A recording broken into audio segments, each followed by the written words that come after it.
Hello everyone, আসসালামু আলাইকুম। I hope আপনারা সবাই ভালো আছেন। আমিও আলহামদুলিল্লাহ ভালো আছি। Welcome to my new blog জুয়েরিয়াস এভরিডে এপিসোড। তো আমি হচ্ছে ওই দিন হচ্ছে সকালে ক্লাস ছিল আমার, তো ভার্সিটিতে চলে গেলাম। যাওয়ার পর অনেক ক্ষুধা লাগছে, রাত্রেও কিছু খাইনি। তো হচ্ছে নাস্তা করে নিলাম, কারণ ক্লাস স্টার্ট হইতে অনেক লেট হবে। তো নাস্তা করে এখন হচ্ছে আমি আমার ক্লাসে চলে যাচ্ছি। তো ওই দিন হচ্ছে গরম পড়ছিল, গরমের দিন গরম থাকবে, এটাই স্বাভাবিক। তো আমার এমন মাথা ব্যথা করতেছিল, বাট যেদিন আমার সকালে ক্লাস থাকে ওই দিন আমি মাথা ব্যথা একদম মরে যাই, এরকম একটা অবস্থা। তো আমি অনেক দিন পরে ফার্স্ট বন্ধের পরে আমি চা খেতে আসছি মাসুদ টি স্টলের।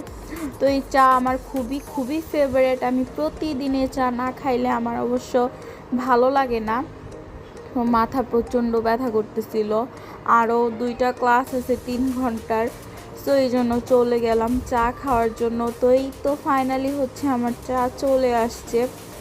তো এখন হচ্ছে আমি মজা করে আমি আমার ফেভারিট চা খাবো। এই চাটা আসলে এত মজা, অনেক ঘন থাকে, প্লাস হচ্ছে একদম শর্ট থাকে, ফেনা থাকে, অনেক ভাল লাগে। তো আমরা হচ্ছে একটা কি বিষয় নিয়ে জানি গসিপ করতেছিলাম, অনেক হাসাহাসি করতেছিলাম।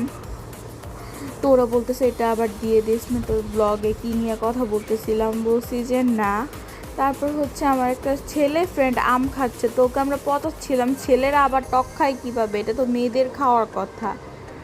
তো এখানে হচ্ছে আম সত্তা, তারপরে হচ্ছে আমের ভর্তা, এগুলি আমরা খাচ্ছিলাম ছুটির পরে। এগুলি না খাইলে তো আমাদের আবার পেটের ভাত হজম হয় না।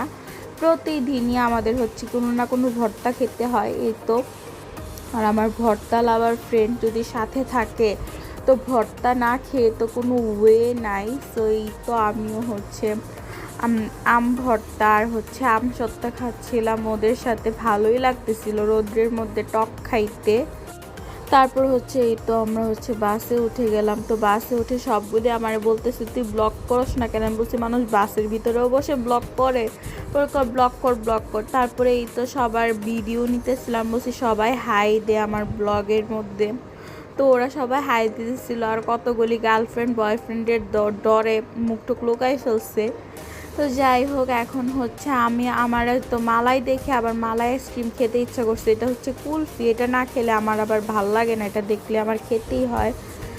সো এখন হচ্ছে আমি বাসায় আসার পথে হচ্ছে আন্টির সাথে দেখা হলো। ওই দিন যে আমি ইফতারের একটা ভিডিও ছাড়ছি, তো আন্টি আমাকে সিঙ্গারা সমোসা খাওয়াচ্ছিল। আর আন্টি নাকি নববর্ষের দিন এখানে পান্তা ইলিশের আয়োজন হবে, তো আপনারা চাইলে এখানে আসতে পারেন। তারপর হচ্ছে আমি আমার শ্বশুর বাড়িতে চলে যাচ্ছিলাম আমার ছেলেকে নিয়ে। আর যাওয়ার পথে আমরা হচ্ছে ঝড় তুফানের কবলে পড়ি, বৃষ্টিতে ভিজে তো মা ছেলের অবস্থা একদম যাতা। আর আজকের ব্লগটা এই পর্যন্তই। সবাই ভালো থাকবেন, সুস্থ থাকবেন, আল্লাহ হাফেজ। আবারও নেক্সট কোনো ব্লগে